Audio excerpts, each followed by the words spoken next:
আজি আমাৰ প্ৰথম কাৰ্যসূচী গতিকে পতাকা উত্তোলন আমাৰ অনুষ্ঠিত হোৱাৰ পিছতেই আমাৰ শ্বহীদ বেদীত শ্বহীদ তৰ্পণ অনুষ্ঠান হ'ল আৰু আজি বিশেষভাৱে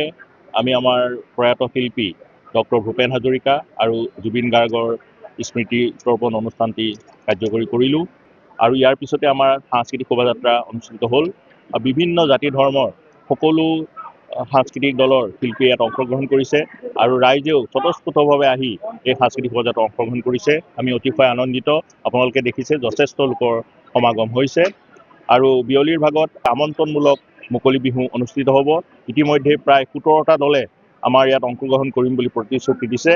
আৰু সন্ধিয়াৰ ভাগত আমাৰ সাংস্কৃতিক অনুষ্ঠান আছে আৰু নিশা 10 বজাত সৰু বিহুৱতী আৰু বৰ বিহুৱতী পৰিক্ৰমা অনুষ্ঠিত হ'ব